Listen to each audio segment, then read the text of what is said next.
Western Visayas in the Philippines. I'm having my morning cup of tea. Green tea is my choice of drink for now. On my Boss Rooster Cup. Check out my Boss Rooster Cup right there. Got the Dazzle TV logo right there, courtesy of my good friend Alan. Alan in Texas. All right, let me get situated here. Let me see if I'm live. I'm not see. Okay, here we go. Looks like I'm live. Looks like I'm live. All right, all right. Let me start with the weather. Start with the weather.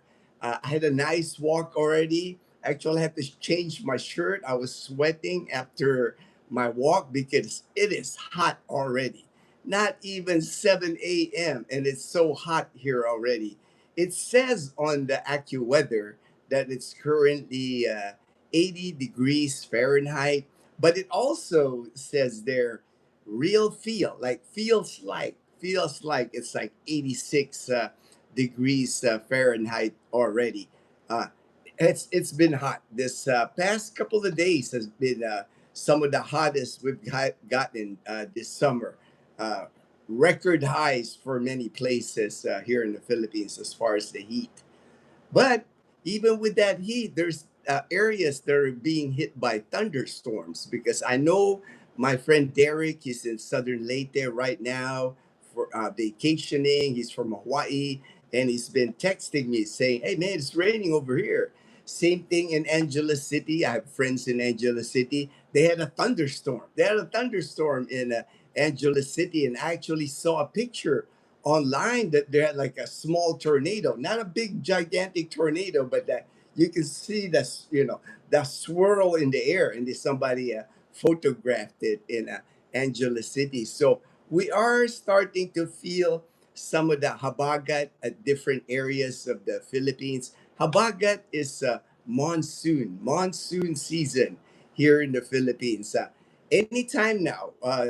Pag-asa, our weather people here in the Philippines, a government agency, they will be announcing that the start of the Habagat season here anytime now. Usually towards the end of May, first part of June is when they announce that it's Habagat. On the Pag-asa website, same thing I've been saying for like the past month and a half now. Metro Manila, the rest of the country, partly cloudy to cloudy skies with isolated thunderstorms. All right, let me get to my med. Hey, there's my brother Tim in Las Vegas. Viva Las Vegas. Yo yo yo, Tim.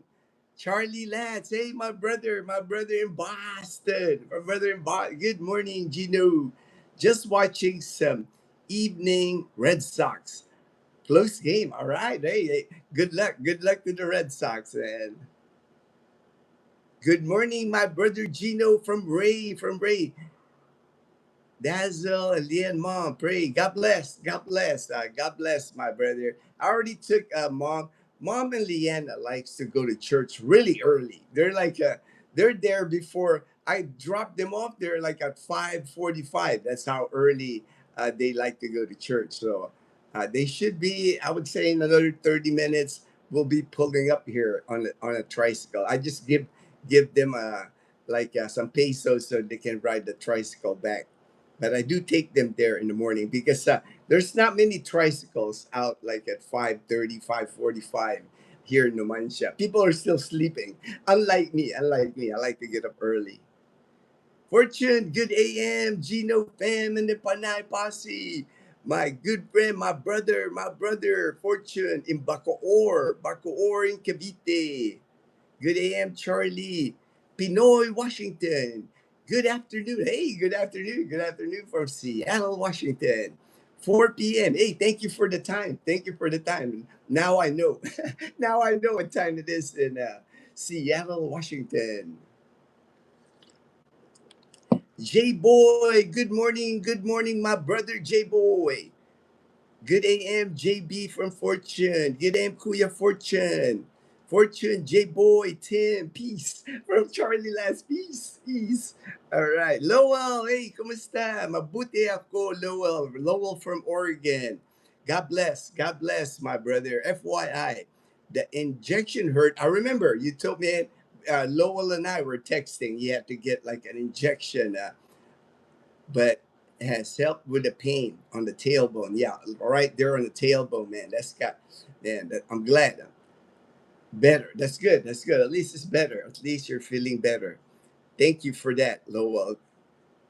Fortune, Pentecost Sunday and Memorial Weekend. All right, Fortune.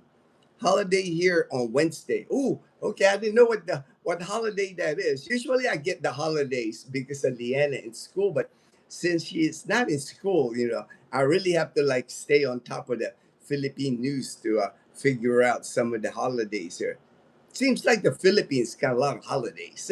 There's a lot of, we got like national holidays in the Philippines. We got some provincial, Aklan province. Uh, uh, then you have like all those the Muslims also they celebrate all those Muslim holidays here nationwide. Just a lot of holidays in the Philippines. Charlie Latz, Lowell, peace. All right, the posse from Tim. Thank you, Tim.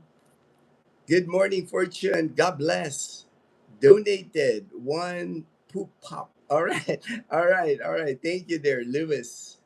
Maggie's second sem ended Friday. Today, bringing her to UP Diliman for her exam under Maring Winnie Monson. Okay, the popular professor there. All right. Good news, Lowell. Right. God blessed morning to you. All right. Thank you, Francis. Okay, that's what I figure. That's what I figure. It's not another national holiday here for the Muslims, but it's celebrated in the entire country.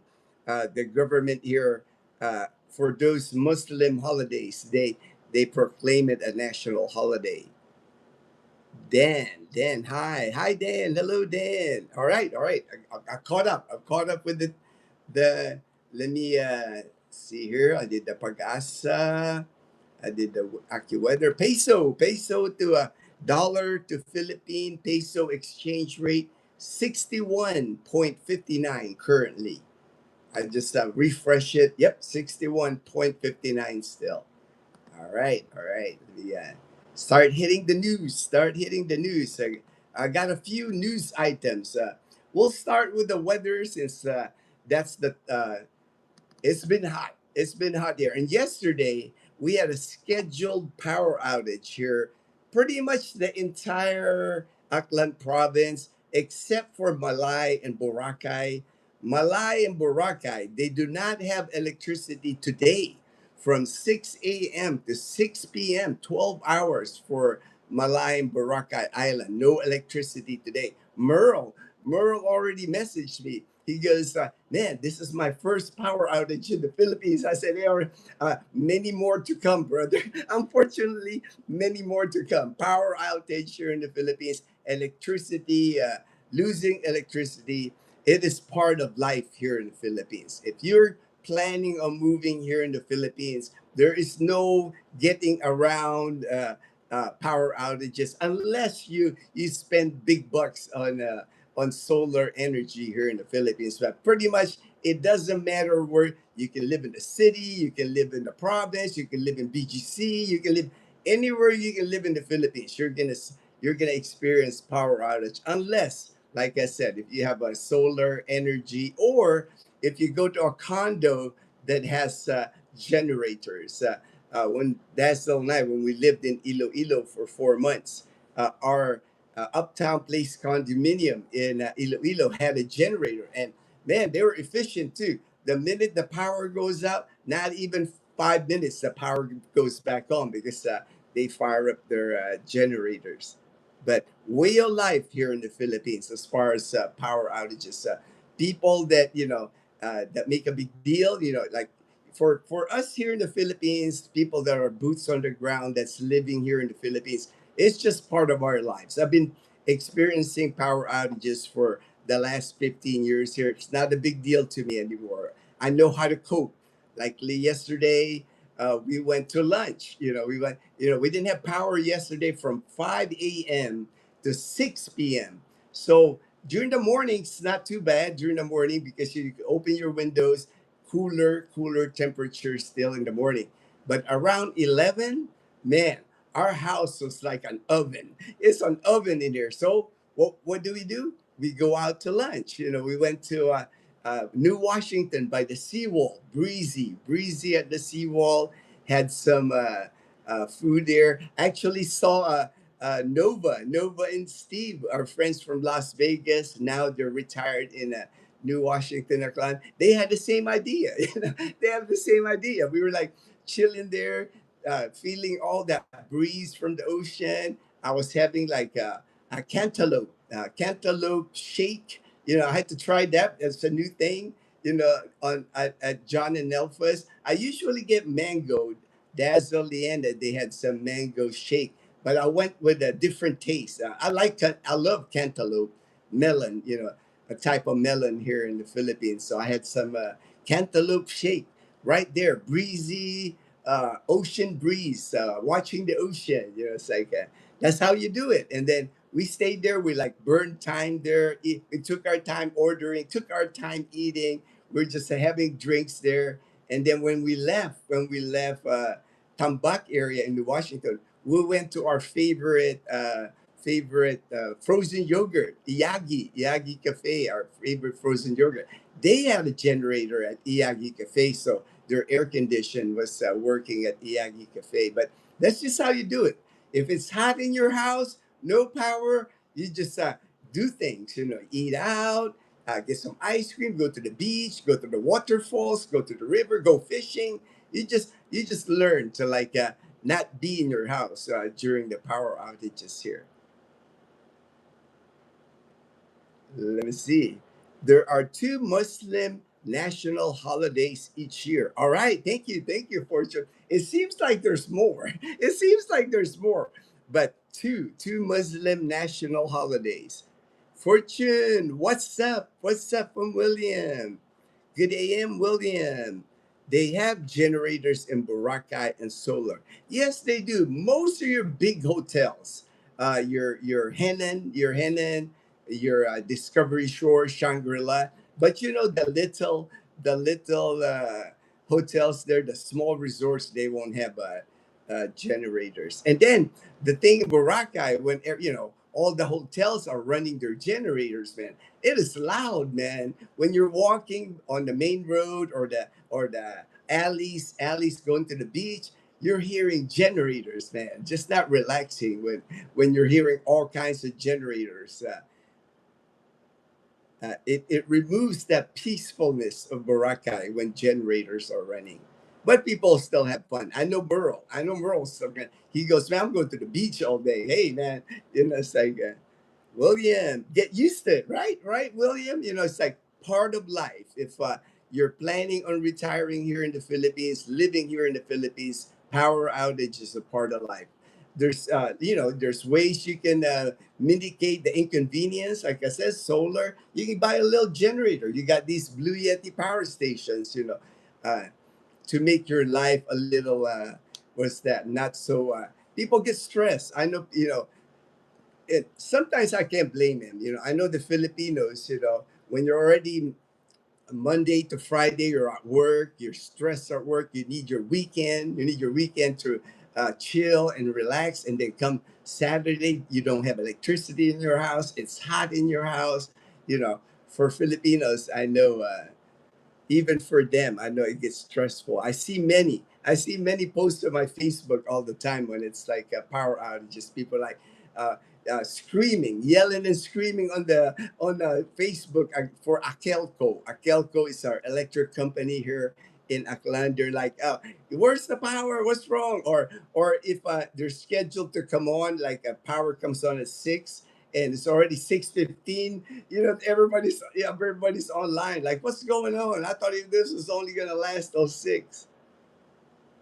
I am getting solar after I get back. All right, William. That will definitely ease some of the power outage. I've been debating it for the longest time, William, but we have plans. We're saving up. We're saving up, adding up another room and then solar next year. Hopefully, cross my fingers. You know, you know how it is. Things always come up. You know, expenses always come up, and then we're trying to save for that build and put solar. But it is what it is. It is what it is. It'll be a lot easier once I get my Social Security. 2 more years, 2 more years on my Social Security. That way, that's extra income for us. Then we won't worry so much, and it'd be easier. Like if I'm thinking of putting solar, building another room, a lot easier. You know, right now we're just living on my military pension alone, so we still have to budget. Still have to budget right now. Jereen. Hi, good morning. Can you shout out to my wife? Shout out to Catherine and son Grayson. Wow, Grayson. One of my closest friends is named Grayson, and we call him Gray. We call him Gray. Shout out to you guys. Shout out to Catherine and son Grayson. God bless. God bless, Jereen. Fortune, during summer, demand for electricity is huge. So they ration, resulting in rotating brownouts. Yes, happens every year, right? Fortune for me, I'm so used to it. You know, it's like it happens here every year. So it's not, I expect it. I expect power outages here during the summer months, is when you expect it. And then, of course, during the typhoons, if a typhoon hits like our area, Western Visayas, which I'm glad we don't get hit by a lot of typhoons. Usually it's Eastern Visayas, Bicol region, Northern Luzon that gets hit with a lot of typhoons. But you're going to get power outages when that happens. Dr. Red, hello, Fortune from Dr. Red. Michael Manalastas, my brother in Northern California. Good morning, good morning. DRT, good AM. Nice to see you here. All right, DRT, I like that. DRT, Dr. Red Taco. That's a cool name. That's a cool name. All right, and then regarding the heat, man, yesterday, this is the hottest I've seen, like in Metro Manila. This year, specifically, it seems like Metro Manila really got slammed this year regarding the heat index. And yesterday, let me show you here. Let me pull this up. Caloocan. That's a place in Metro Manila. West Grace Park. West Grace Park in Caloocan. They recorded a heat index yesterday of 125, 125 degrees Fahrenheit in Caloocan in West. Man, I don't know how those people are living, man. Like 125, man, you better have air conditioning, man, when you're 125 degrees. I guess the malls are busy. You know, that's one of the things here in the Philippines during the summer months. You know, that's why the malls are so popular in the Philippines. In the U.S., you know, I keep hearing malls closing down. Nobody goes to the mall. You know, it was like I remember in the 80s, I lived in Long Beach, California. The mall was it. You know, back in the 80s, early 80s, man, you go to the mall to catch a movie, to hit the food court. You're outside skateboarding with your friends. You know, that was the thing to do. But now, you know, that's not the dynamic anymore in the US. But here in the Philippines, the mall is like always packed, especially this time of the year, man. It's like that's a place to hang out because they got free air conditioning. You know, it's like you can just like walk around the mall, uh, go to the food court, go to like Jollibee, go to McDonald's. You know, you can eat food there. It's not that expensive. You take your time. You take your time. You bring out your laptop. You start. You know, you go to Starbucks. You go to the cafes at the mall. That's what people do here to stay cool. Stay cool because like 125 degrees Fahrenheit, man, in the Philippines. I used to just see that in like Arizona, or you know, when I lived in Arizona, like temperatures over 100, 120 degrees Fahrenheit, or maybe in the Middle East. You know, the Philippines is starting to feel like the Middle East, you know, as far as the heat, man. William, no power, go to Axam. Yeah, exactly, right? Axam Resort, in Calibo. That's our favorite place. The nicest swimming pool in Calibo, the clearest. Whoever manages the Axam Resort swimming pool, I am impressed because I had one of my part-time jobs growing up in California in Long Beach. I used to clean swimming pools with my stepdad in Long Beach, and it's hard to keep that crystal clear water in the swimming pool, but the the resort, Axam Resort, man, I'm always amazed how they do it. Good AM, Michael M from Fortune. Good day, Renz. Hey, Renz. Fortune. That's why during summer, many Pinoys are in the malls. I know, right? The mall is like man, you go to the movie, you catch a movie at the mall, they got, those video games, those playrooms there, kind of like in the States back in the day, you have all those video games. You can play those hockey things on, shoot hoops. They got indoor shooting hoops. It's just a busy place at the mall. That's what people do here. You go to the mall, they open at 10 usually. You go to the mall, eat your lunch, hang out there all afternoon, eat your dinner around 6, and then go home. That's kind of like what people do here. DRT. What happens to food in refrigerator? Yes. No, I never. 15 years here, Dr. Red, DRT. I have never thrown away food in my refrigerator.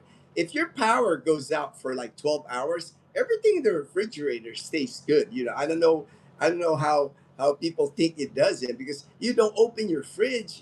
Like our fridge, it stays cool. It's almost kind of like a cooler in the fridge. It'll stay cool for, now if it's like 2 days or 3 days, then you're gonna have to worry about spoilage. But here in the Philippines, we never, like I said, I've been here living here 15 years. I've experienced many power outages. I've never thrown out food in our refrigerator, and we don't stock up our refrigerator here like in the US, because here we go to the market often. We go 3 to 4 times a week to the market. There's Leanna. She just got home from church. How was church, Leanna? Good. You stayed awake. you stayed awake during the sermon. You stayed awake during the sermon. Leanne has the habit of sleeping during the sermon. You gotta like tap her, make sure she's awake during the sermon. Just remove them. You can buy ice and put in a cooler. Yeah, I've never had to do that. Fortune, never had to do. There's mom right there. Oh, the power outage. What's that? Yeah, we have electricity. It's Malay and Baburacay. No. Oh, Aliput. Oh, mom just said they're coming from church, and in Aliputos, where their church is, they don't have electricity. But hey, I got electricity. I got a fan going here, man. So, and Aliputos is just like the next barangay from us. We're barangay Huyaw here. Aliputos is where mom and Leanna's church is, and they don't have electricity. Hey, this is the way. Uh, the electricity goes down. Church continues, and then nothing stops. Business as usual here. Electricity does not stop anything from continuing here.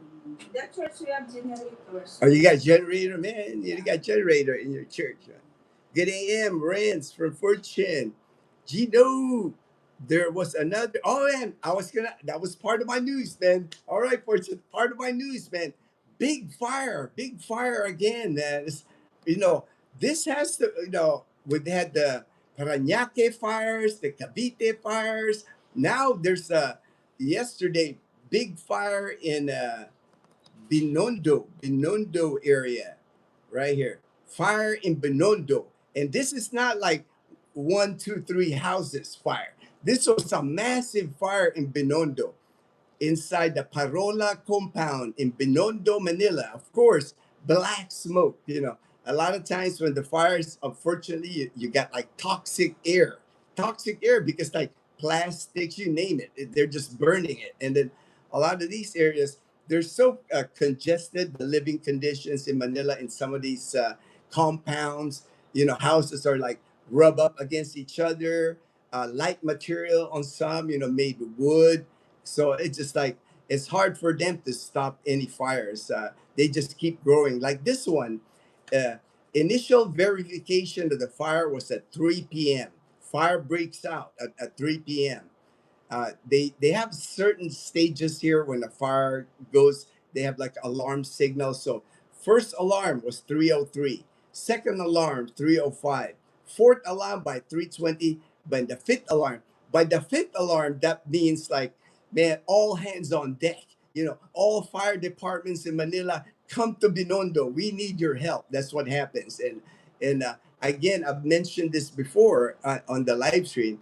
Here in the Philippines, there's not a lot of like in the US. You got those fire hydrants. Where the firefighters, they can just connect. It's a hydrant on the street, got a lot of water pressure. Here they have to rely on trucks. So a lot of trucks, when they announce that there's a big fire, all the different towns, cities in Manila, in Metro Manila, they start responding. So it's chaos when it happens, because like all the loud sirens, they're all headed to the fire. But how Manila is. Yesterday was Saturdays. There's still traffic. It's hard for those trucks to get to some areas.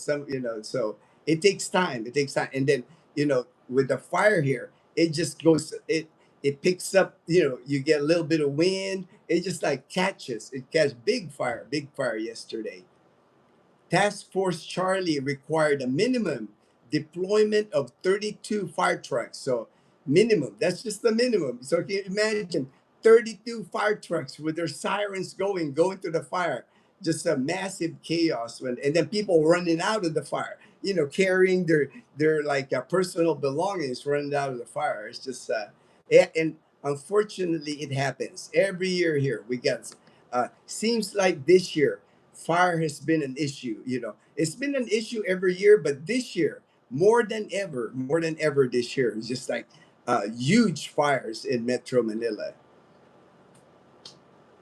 They even coordinated with the Philippine Air Force for possible aerial firefighting support. But, you know, it's not like in the US when there's a fire, everybody is coordinated, you plan, there's exercises. I'm sure they do the same in the Philippines, but a lot of times it's just chaos here when there's a fire. Like I know when I was in the military, part of my job was like medical readiness, and we're always responding. The three people in the Air Force that we respond to everything is always the hospital, the cops, and the fire department. The three of us were always training each other because there's emergencies that happen on military base and the Air Force base, plane crashing, plane emergency landing on a plane, anything that happened on base, like even at the post office when we had all those. There was a time when they were sending poison, like that anthrax, when they were sending anthrax in the mail, so hospital, fire department, and law enforcement, we always respond together. Big part of my job. That's why I enjoyed my job in the military was medical response. But I know just the chaos. I know just the chaos. And everybody and their walkie-talkie, everybody in the radio, everybody wants to be the boss. Uh, especially when you get different fire departments responding to a place. You have to have command and control. Somebody's got to take over, and I'm in charge. Go here. Somebody's got to direct people, and that doesn't always happen here in the Philippines, unfortunately. Heavy traffic congestion, it is now affecting multiple surrounding districts. Of course, when those fire trucks, the fire response, it not only not in the Binondo area, it creates traffic. It spreads. The traffic spreads because now you're detouring people. So it's best in Manila when there's a big fire. Just stay home. Just stay home because you're just gonna be stuck in traffic. So that's another big fire this year added to like the multiple. It even says here, massive black smoke from the fire reportedly become visible as far as Quezon City. Binondo is like towards like the Manila area, by Tondo, by the Intramuros, closer to that area. Quezon City is far. We're talking, and if they can see the black smoke in Quezon City, man, it's just a massive fire, massive fire. Health experts warn the smoke may contain fine particulate matter that can enter the lungs and bloodstream. Uh, they recommend wearing masks. Wear mask. Toxic fumes, burning plastic, electronics, treated wood, household materials, harmful airborne chemicals, including dioxins and volatile organic compounds. Just not a good thing. You know, it's like Manila already got slammed with all the toxic stuff that came from the Navotas landfill fire. Now we got the Binondo fire. We had the Paranaque fire. So man, no telling what's in the air in Metro Manila. Wear a mask. Wear a mask if you're in Metro Manila. Hey, Merle, there he is. There he is. The man, the legend, Merle of Boracay Island. I'm gonna start calling you Merle from Boracay, kind of like JP Calibo. You're now Merle Boracay. Hello, Kuya Gino. How are you? It's my yeah. I mentioned it. It's your first brownout here in Boracay. I'll be relaxing at the beach and then go to the mall. Perfect, man. The mall. Always the solution during power outages is the mall.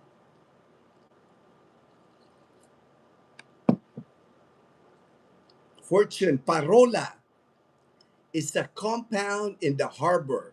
Parola means, oh, okay, thank you. Thank you for that. I've never actually heard that word, parola. Man, that's a new word for me. Thank you, Fortune. I didn't know parola stands for lighthouse. I've always just called it lighthouse. I don't know the Philippine word for a lighthouse. Now I know parola, parola. Ruben, hey, aloha, aloha, Ruben. Ruben and I have been texting. Ruben right now, he's in Hawaii, attending his reunion, high school reunion. I think 50th high school reunion in Hawaii. Yeah, he sent me a photo of like all his high school mates in Hawaii. You know, it's like there was one guy, Howley. You know, Ruben said there's a white guy. There's a white guy. Yeah, one white guy was with Ruben in his class. Good AM, Ruben. Enjoying high school. Oh, he is. He's having a blast, man. He's staying at his sister. Ruben sent me like videos and pictures of his Ruben's sister. I mean, she's got a beautiful garden, man. It's like so lush and green, her garden. Ruben is having an amazing time. He's been back to San Diego now in Hawaii. Before he left, he went to Angeles City. June probably he's gonna be traveling still, and then be back here by July is what Ruben told me. Hello from Korum, Mustaf. All right, I don't know where that place is, but welcome to the channel. Welcome to the channel. I have a 3-day weekend for my 76th, 1970, the class of 1976. That's awesome, man. That's awesome, Ruben. Have fun. Have fun in the reunion. Don't drink too much. No, I'm just kidding. Just kidding. I know Ruben, man. Ruben likes his beer, man. Ruben likes his beer. Mustaf said hi, Fortune. Congrats, 50th year. I know, right? Man, just to make it to your 50th anniversary of anything, that's like a blessing, man. Mustaf said hi. Hello, Mustaf. Fortune, Mustaf. In Turkey, all right, Turkey. I didn't know. I didn't know where Korum is. Turkey, all right. Hello from Korum. Mahalo, Fortune. Yes. Nice to join. Gino Live. All right. Did you search? Did you search? Fortune, like and subscribe, says Fortune. Thank you, Fortune. Good morning, Mister. Hey, there's future farmers of a clan. There's Levi in Katiglan, the lettuce farmer, and then chicken farmer. He does a lot of videos. Check out his channel if you're interested in the Philippines about uh, lettuce farming and also chickens, raising chickens for eggs. Check out his channel right there, Future Farmers of a Clan. Levi's a good guy. He's got a nice family. He's got a wife and kid, man. Support his channel, man. Fortune. I heard about it before. I heard about it before. Oh, okay. I didn't, man. That's like good morning, chat. Good morning, chat from Levi, future farmers of Aklan. Good AM, Levi. Wow, where are you from? I'm from the Philippines, Musta, Philippines. I'm here in Numancia, Aklan, in Western Visayas of the Philippines. Good AM, Merle.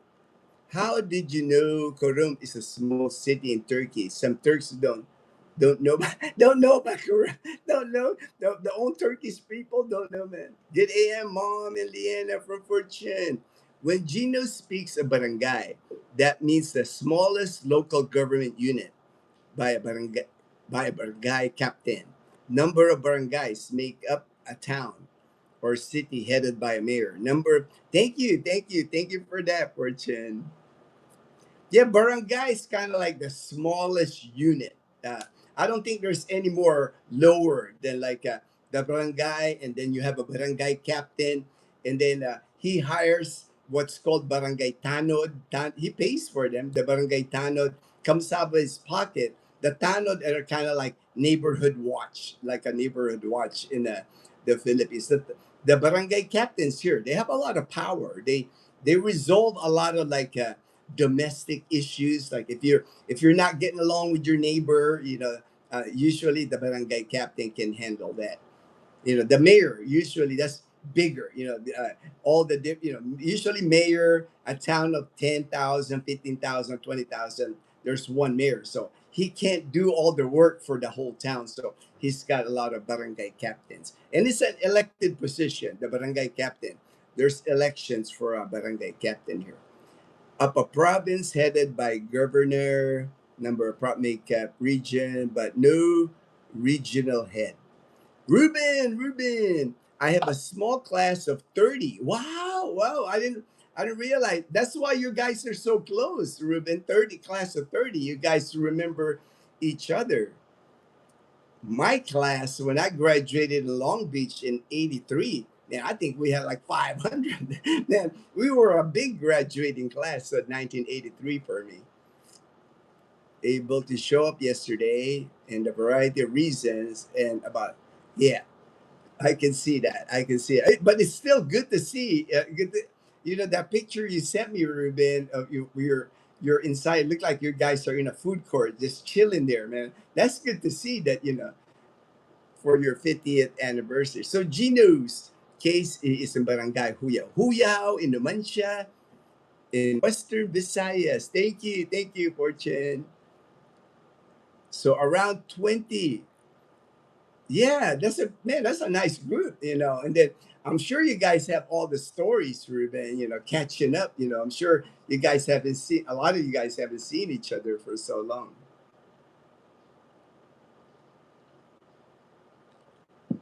Historical city, but have read about it before.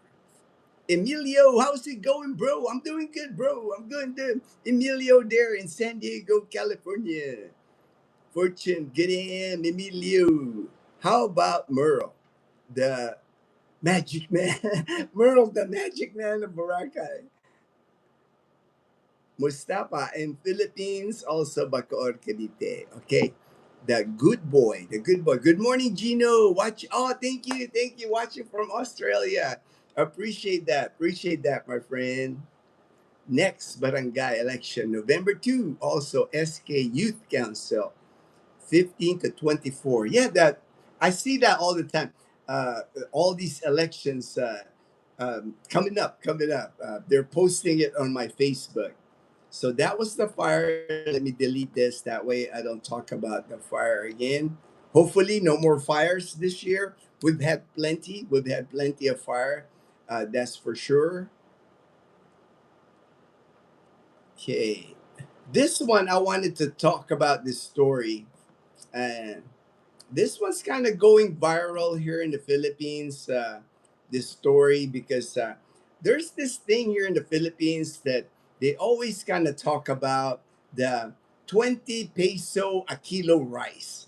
Usually rice here, like, usually it's about 40 pesos. Me, I think I pay like over 50 pesos a kilo for rice because I like the jasmine rice. That's what rice we like eating is the jasmine rice. But there's always this thing with the government where it's always a campaign by politicians here making rice 20 peso rice available for the poorest people here, the poor people here in the Philippines.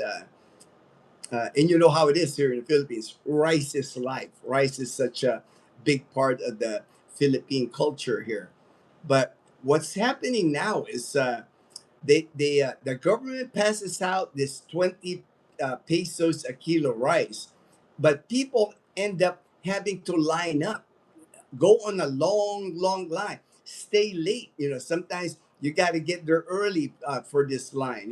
If they say they're going to distribute that 20 peso rice at 7 a.m., people are lining up like past midnight. They put, because they want to get, when you don't have much, when you're some of the poorest people here, you're going to line up for rice. And unfortunately, what's happening is a lot of senior citizen are the ones lining up for this rice. And then now on top of that, the reason why it's going viral is there's been accidents. Like this senior says here, senior citizen dies after pickup truck plows into early morning rice queue on Visayas Avenue in Metro Manila. So basically, people are lining up. There's a long line of people waiting on the 20 peso a kilo rice, and this one vehicle plowed into the crowd, and unfortunately, a senior citizen died. And it's not just one. If it's one incident, maybe it's one off. You're thinking, hey, man, sometimes accidents happen, but it's happening more. It's not.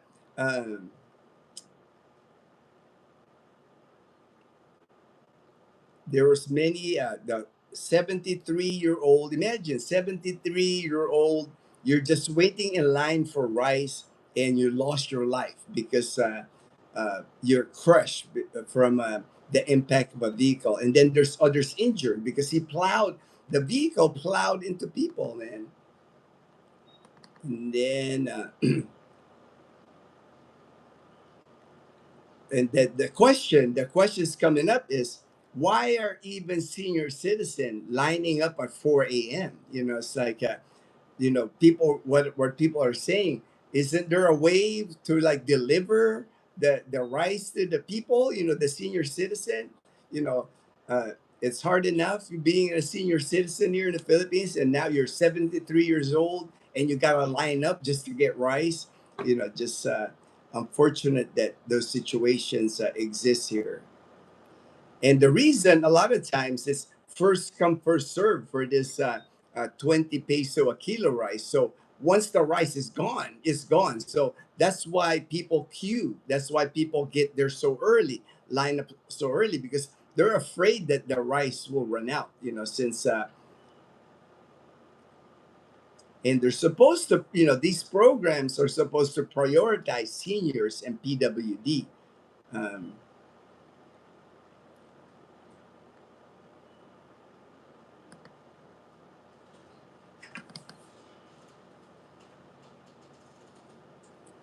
So now they're talking about, that's the thing here in the Philippines. When something goes viral here, when an incident like that happens, more people, like some people even die waiting in line.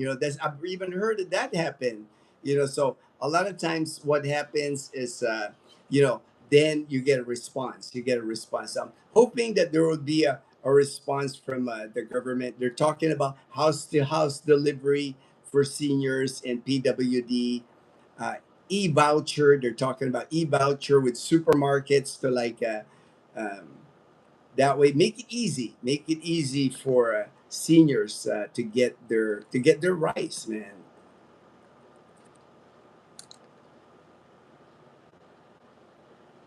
Good morning.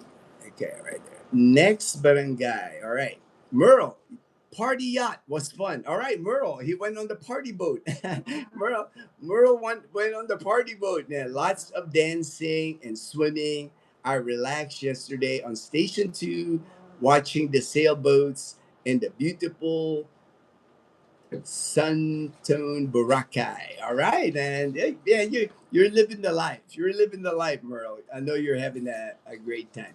This one I was gonna include it on the topic today. I did, this usually my news when I report about news. I report about news here in the Philippines, but this I know will affect a lot of Filipinos or even expats here that are marrying Filipino, planning on taking a Filipina back in the U.S. Uh, and I'm sure people know about this already in the U.S., but I'm going to talk about it. Breaking news, it says here, Trump administration announced a major immigration policy shift requiring most green card applicants already living in the United States to leave the country and complete application process from their home country through U.S. consulates abroad. Uh, Me, I understand the whole process. I was one, it's like we moved to the United States in 1978. I got my green card when I was in California, and I also got my citizenship in the United States when I joined the military. So I understand the dynamic of it. So I understand both sides. I know there's critics about it, or pro for it, or con on it. Me, I understand. It's like I never get political on the channel. All I'm saying is now it's a policy now. Before, when you're in the United States and you apply for a green card, you can pretty much stay in the United States until your green card gets approved or not approved, and then you can try again. You can keep trying. But now, green card applicants now have to apply in their home country. There's some people that don't understand the system might say that's crazy. I've seen posts online that says crazy that you make people do that. But to me, it's not because I understand it. The reason for that is the reason that they're making people apply for green cards in their country. The U.S. Embassy, like let's say here in Manila, they have a U.S. Embassy here in Manila. They hire people here in the Philippines to help them screen people going to America, getting that visa to go to America. The Filipinos that they hire here, they do a better job of screening. Once you're in the United States, like a lot of people that made it to the United States one way or another, they made it to the United States. It's hard for the United States to screen those people once they're there because they're showing documents that came from the Philippines, and there's no telling if those documents were forged or they're fake documents in the Philippines. I know the U.S. Embassy here, they can they know how to handle that because they hire Filipinos here. They know what's real documents and what's not real documents. So that's why I understand the stricter policy now regarding getting a green card in the United States.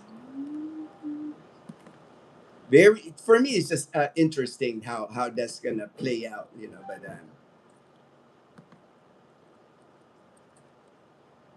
all right, let me close that. Let me see. Land. Oh, there's another story here about the landfill. This is kind of like a follow up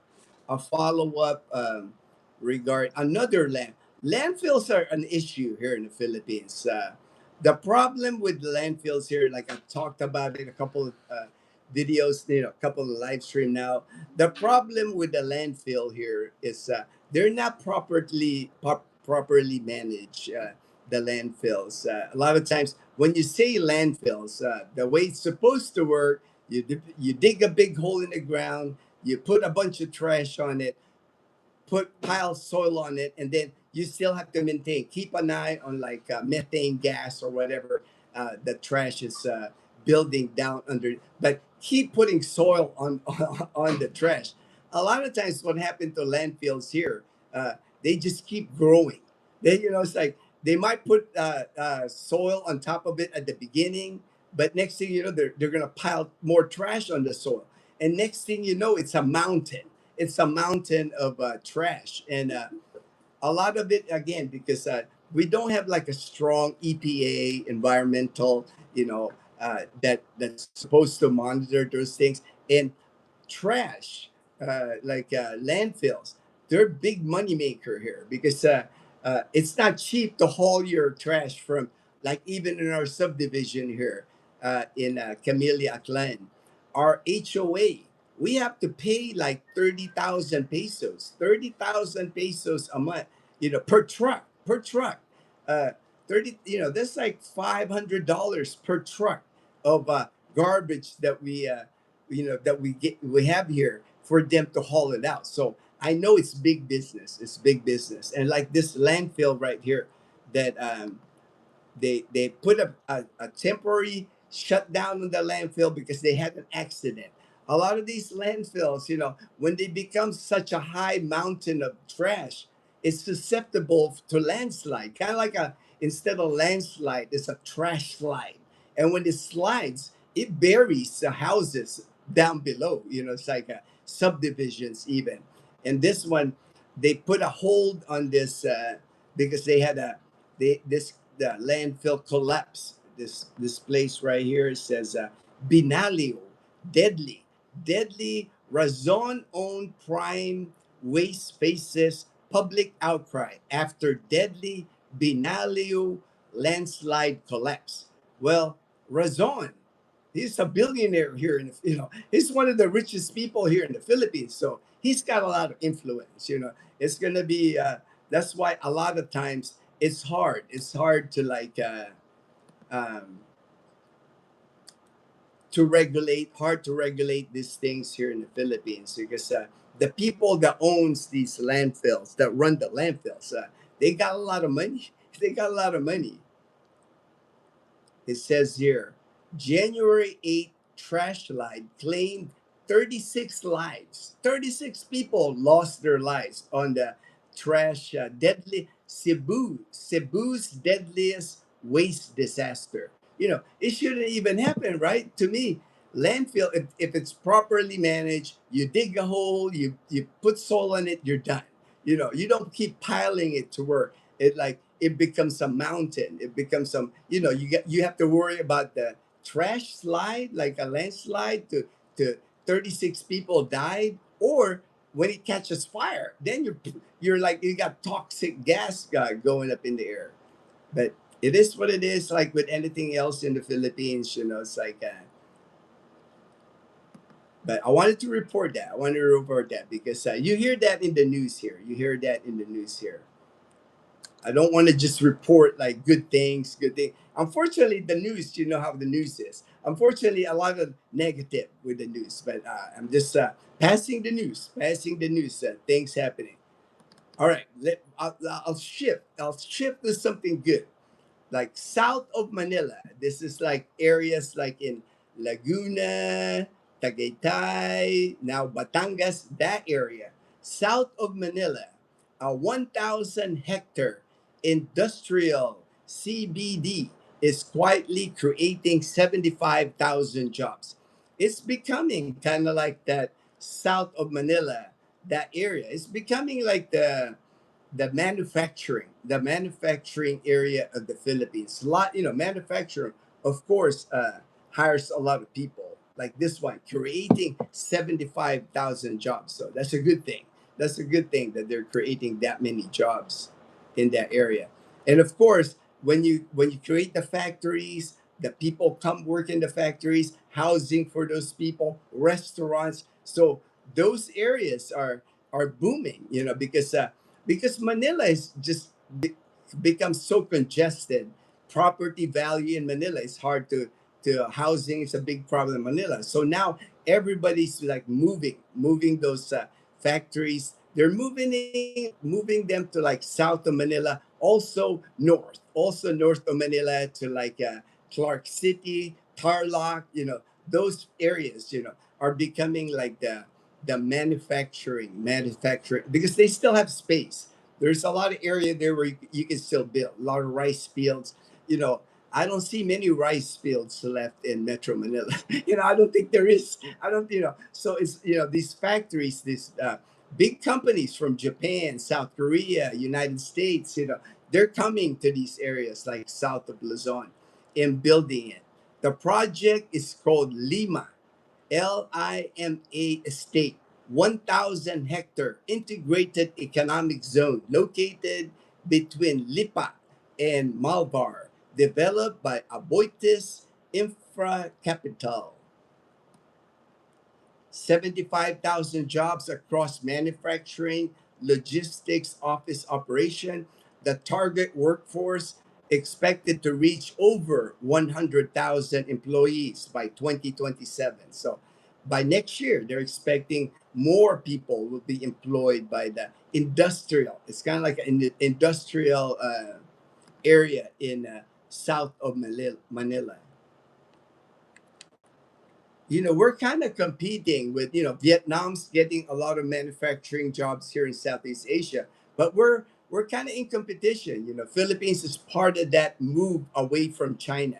Everybody's moving away as far as like the manufacturing industrial. They're moving away from China because you know America for sure doesn't want China controlling everything when it comes to manufacturing. That's why the US is very much interested in putting like manufacturing, all the AI technology. They're going to build something, hectares again in Clark City. So America, of course, they're interested in Philippines to like build companies here in the Philippines. That way, what happened during the pandemic when China had all the control with all the supply chain, we're US doesn't like that. US doesn't like that. That they can control like what's coming into it. There's a shortage of everything because China is controlling it.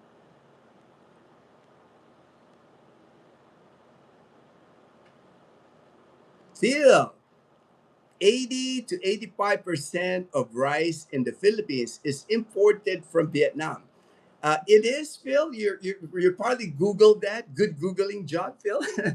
Because the way the rice just it's a lot cheaper to get it there than import. There's a lot of rice fields here, but a lot of times the rice costs more to plant here and harvest here to get it to like the finished product.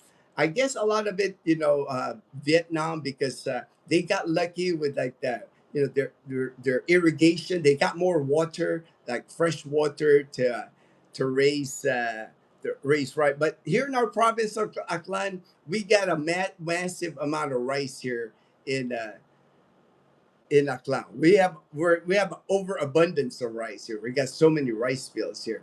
But because the Philippines, you got all those millions of people that live in Metro Manila. You got millions in Cebu. It's cheaper to like import rice from Vietnam than planting it here in the Philippines. They just have a better way of producing it. But good googling job, Phil. Let me see. Hello, pare. Good morning. Let's have coffee and bread. All right. Pare, kumusta, pare? All right. Glad. Just now here in your live stream, pare. It got me hooked. All right. Thank you. Thank you. All right. Appreciate that. So like and sub. Hey, thank you for the subscription. Thank you for where you at now, pare. I'm in the Philippines, man. I lived in the United States for over 30 years in the United States. Now I'm retired here in the Philippines. I've been retired here in Aklan province since I was 45 years old. I'm military, United States Air Force. I have a military pension, so I was able to retire here. 15 years retired here now in the Philippines. Just enjoying life here in the Philippines. Okay, now I have a topic. I'm done with all the news. I think I covered all the news that I can report. Now I'm going to talk about a topic. I always try, if I run out of news, I go for a topic. I always kind of like my walking videos. When I do my walking videos, I have a topic to discuss. And this topic that I'm going to discuss, I'm going to title it Aging Gracefully in the Philippines. That's how I'm going to title it. Now, this topic, just my opinion. You might not agree or disagree with my opinion, but a lot of people uh, come here to the Philippines because they just want to age gracefully here in the Philippines. I know a lot of Americans. In America, the Social Security in America, the average Social Security in America, 1,700 is what an average Social Security retirement, a pension from the government of the United States. There's even people that get less than 1,700. I've even had people contact me, man, I wish I was getting 1,700. But that is the average. If you average out all Americans starting their pension, their Social Security, you're going to get 1,700. In the US, $1,700 is just not enough. A lot of people now in the United States, when you get, if that's the only Social Security you're going to get, many people in the United States are now, selling their house because they can't afford their house. They can't afford the tax, property tax, the insurance on the house. Many people, when they retire in the United States, they buy an RV. Some people buy a van. Some people can't even afford a van or RV, and they end up just living in their car. I have a friend of mine just recently arrived here in the Philippines, Patrick, 80 years old, over 80 years old. And he was living in his car in the United States for 3 years. And he said he just didn't want to do that. What he told me was he just wanted to age gracefully, and he wanted to age with dignity. And that's why it made me think of this topic, to discuss this topic, because I know people, when I belong to a lot of Facebook groups, and people will bash people all the time. Oh, you're crazy. You don't have enough money to retire, here in the Philippines. Uh, if you have $1,000 a month, 1,500 a month, you're not thriving in the Philippines. Yeah, you're just surviving. And to me, that narrative is incorrect. In my opinion, again, my opinion is incorrect, because I know many people here on very low Social Security budget, and they have found a good life here. Because a lot of times people base their happiness because of money, and to me, it's that's not the case. That's not the case. There are people living here, I know, in the province, going on like a low rental area here in the province, maybe $100 a month rent on their apartment, or their house, or whatever situation they have. And but they're living good lives. Money doesn't equal, you have a lot of money equal happiness. I think most of us know, it's nice if you have money. It's easier retirement if you have savings, but it won't completely make you happy. I've seen many people with lots of money in bad relationships, even getting divorced late in their life. People in their Social Security, they get their Social Security, the next thing you know, they're divorcing their wife. They're getting in that situation because again, money. It is, it's, you have to have money to, like, enjoy retirement, but it doesn't guarantee happiness. I've seen many people now, I've helped many people retire here, and they've found good lives here in the Philippines on minimal amount of funds. You don't have to have like $500,000 or $1 million to have a great life here in the Philippines. A lot of people that I talk to, they just start taking a chance coming here to the Philippines or other Southeast Asian countries, because not everybody has the support system like in America. The dynamic in America, the culture in America, for many, not all, not, but a lot of times, when your kid turns 18, your kid goes on their own. They move out of state, move away from you. They start their life, and that's great. That's just how Americans are.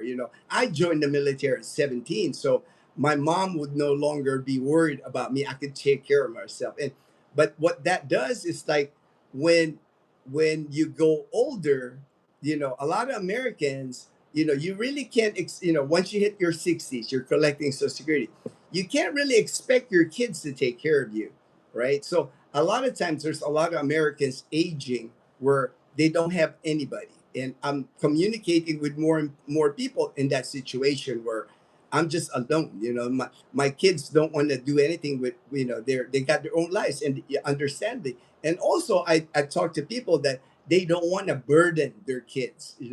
Right now they might be physically well still, they're still, healthy, it's like, but they know that when you age in the United States, it costs money, you know. And the worst nightmare for many Americans is ending up in a nursing home, ending up in a nursing home where, like, nobody visits you, and we all have heard of horror stories about employees at the nursing home. It's not a good place to end up. Like that's just the way it is, right? Most Americans, man, I just do not want to end up in a nursing home. And again, like my friend was saying, he just want to age gracefully, uh, and then age with dignity. And a lot of times, when you end up in a nursing home in the United States, a lot of times, that's what's taken away from you is your dignity.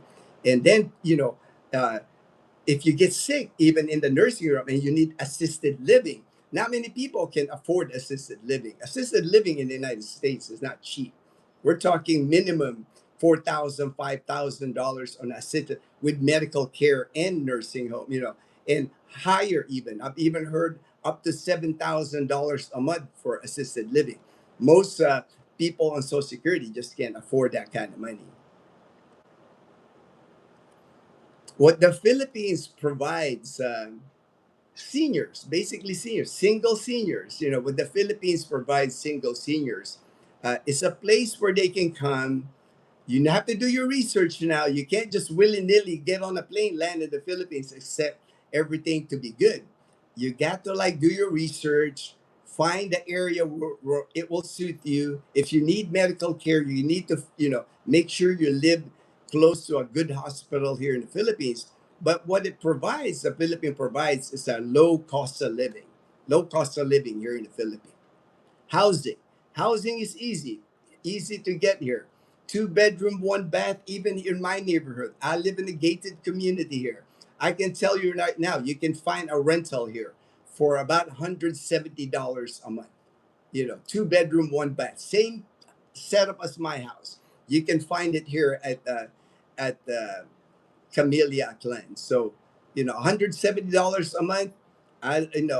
There's no such thing of a 2 bedroom, 1 bath in the US at that cost. So that immediately, if you're getting 1,700, you already took care of your rent for like $170. You still got $1,500, 1,005 to live off. And you're gonna live well with that here. You're gonna have money left for vacations. You're gonna have money left, savings. You can actually save part of your pension, with that pension you're getting.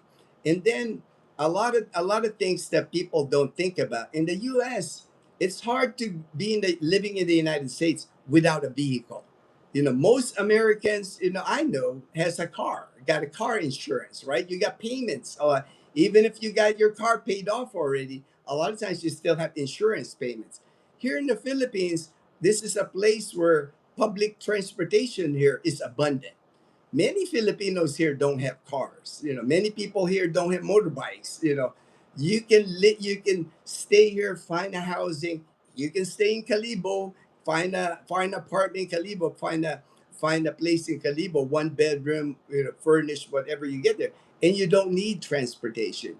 That's an extra cost. That you don't have to worry about. Insurance on the car, maintenance on the car, gasoline on the car. You don't have to worry about that because you can just hop on a tricycle, 15 pesos, quarter, a quarter to like, hey, take me to the mall. Hey, take me to the market. Take me to you can travel. You don't have to have a vehicle. But a lot of Americans, when they're here, they buy motorbikes. That's why you see so many Americans here on motorbikes because motorbikes are cheap, are very cheap motorbikes here. You can get a brand new Honda 125 motorcycle here, $1,000. And how easy is that? Insurance for that $1,000 motorbike, you can pay $20 a year on, and that's all you're required to have. All you're required to have is a liability insurance, and you can get the insurance on the bike for $20 a month. That's why it becomes affordable. Now, if you wreck your motorbike, it's not fully insured, but that's $1,000. Just get a new bike, right? It's not like a monstrosity of a loss when you lose. That's why a lot of people, like, when you add those things up, low cost of housing, cheaper transportation costs, and then cheaper food. You can eat at the Carinderia. Merle is living in Boracay Island. It's like one of the best tourist destinations in the world, one of the best beaches in the world. And Merle can go eat breakfast for $2. He can eat breakfast for $2. He can eat lunch for $2. So basically, for $6 a day, he can live on $6 a day on his food, living in Boracay Island. So, you know, it could be done. You just have to do your research. Don't listen to like people. Oh, you need at least $2,000 a month, $3,000. Oh, that's not living. You know, it's like I gotta have my jacuzzi. I gotta live in BGC. I got. Well, if that's the case, then you need to stay in America if you can't handle. A lot of people move here to the Philippines because for many they're finding out that their pension, whatever they're getting in the United States, is just not enough. You know, even with my good friend JP Calibo, we had a good discussion on it. He has money. He's retired. You know, he could live in the United States. You know, in his with his retirement. But what he's worried, what JP's worried, as he gets older, medical costs, and then physically, how is it going to be for him? Who's going to take care of him? That's the concern that he has, and I'm going to talk about that next. About who's going to take care of you when you come here to the Philippines, right? You're moving away from America. You're coming to the Philippines. You don't know anybody here. You don't got family here. But the thing you're going to find out, the Filipinos are so welcoming. You're going to find friends here. Even for Patrick, my 80-year-old friend that just recently moved to Calibo. He is now hanging out with guys going fishing. He goes to the expat hangout. It's called the Bike Stop in Calibo. You hang out for burgers and beer there in the sunset time. He's there almost every week. I'm seeing pictures of him with my friend Sparrow, my good friend Sparrow, and they're just chilling there, having a San Miguel. And what Patrick was saying was when he was in the U.S. As an 80-year-old man in the U.S., he just didn't have that. Nobody's gonna hang out with you when you're 80 years old in the. That's what Patrick's telling me. That's not me. This is what Patrick. It's like, and you're living on Social Security, and you're living in your car. There's just not affordable for him to go to a bar and drink a beer in a bar, have dignity doing that, right? Now he's in Calibo, he's chilling at the bike stop, having a cup. He's not a heavy drinker. He just wants to have a beer or two, talking with other expats. And the expat community in Calibo, of course, is welcoming him here. He's got friends now. He's only been here less than a month. He's already got friends in Calibo. I'm a friend. If he needs anything from me, I would help him. It's like that's just the thing that you don't have that anymore in America. In America, unfortunately, what many people are telling me, when you get older, when you become a senior citizen, you're kind of like treated like a second class citizen, unless you got money. Now, if you got money, that's not a problem, right? Because people treat you good, yeah, as long as you have money. But if you're retiring on Social Security alone, that is the problem. It's like the dignity of aging, aging gracefully. It's like that's not provided anymore. It's what I'm hearing from folks, or the people that I'm helping and moving here. That's what's missing.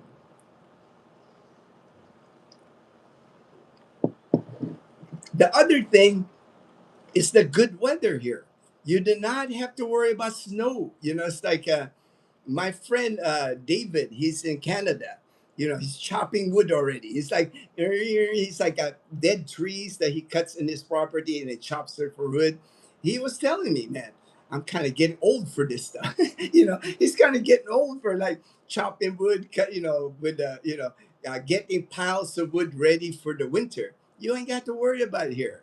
You don't got to worry about shoveling snow. You have to worry about that here in the Philippines. We don't have snow here in the Philippines. You pretty much there's rainy season. There's rainy season, but even during rainy season, you'll still see sunshine here. It won't rain like straight 1 week. It's raining. You'll get stops of rain and then you'll get sunshine. The key thing, the other key thing that I've seen when people come move to the Philippines, what I've noticed with most everybody that I've helped, what most of them, of course, they're retired now, right? They're not working anymore in the U.S. They're retired now. Now they have the time. They have time to be outside. They have time to be outside walking. You know, you're outdoors here a lot of times in the Philippines because, again, because of the beautiful weather. JP, he just headed a couple of days ago. He took Blue Arrow. He took Blue Arrow all the way to Pandan Antique, about an hour and 15 minutes away from Calibo. Rode on his motorbikes, fantastic views on his motorbike. Got to Pandan Antique, ate him some. He usually gets like a shrimp sisig, but I think he got something different. Seafood. Had a seafood lunch, and then he told me he got himself a mango shake, and he's sitting by the resort, just looking at the ocean with his mango shake, and he said he sat there for like 3 hours. Those are the kind of things you can experience there.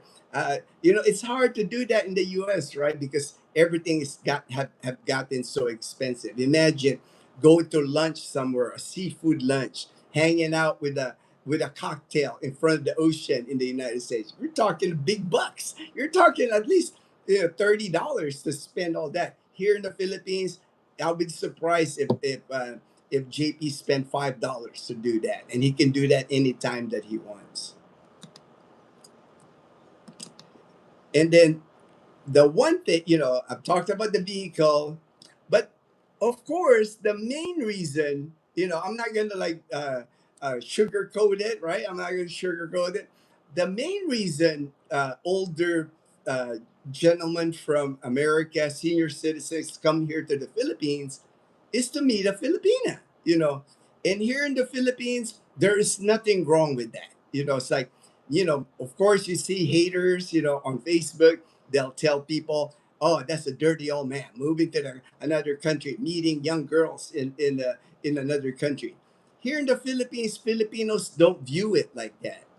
If you're 65, if you're 70, and you want to date a 30-year-old or a 35-year-old, here in the Philippines, that is perfectly fine. People don't make a big deal, especially now. I mean, it's hard to meet an expat here, American here, that's dating like somebody their age. Most Americans that I know here, we're all married to somebody younger than us. But here it's accepted here. I know in America that's not accepted.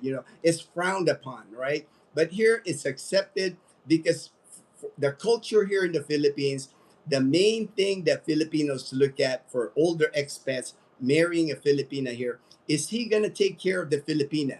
Sometimes the Filipina has kids, right? Sometimes two, three kids sometimes.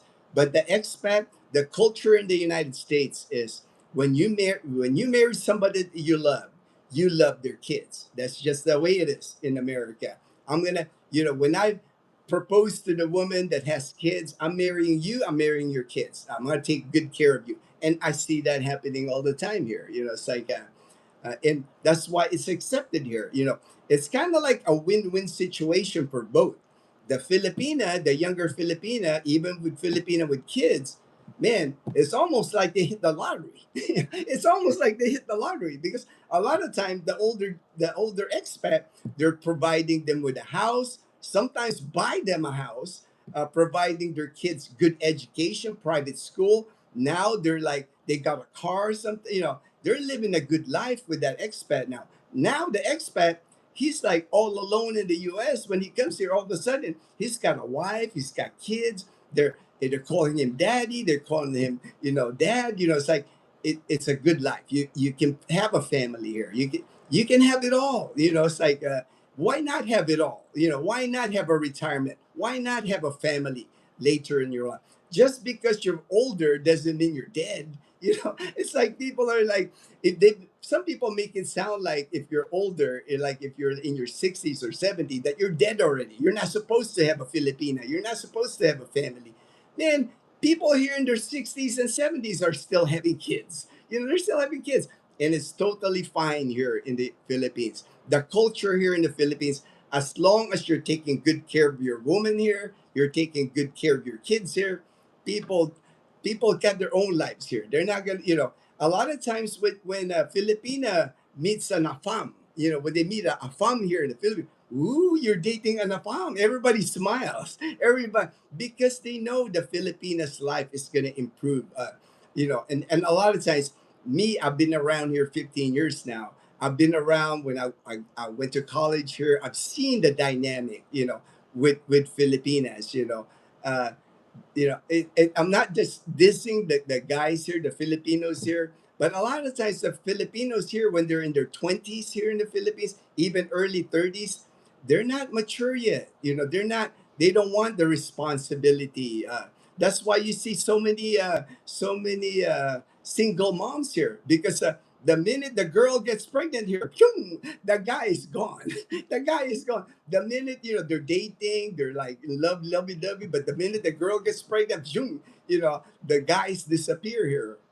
They don't want the responsibility of family, and a lot of times the older expats, the afams that move here, we've been through a relationship before. We're ready.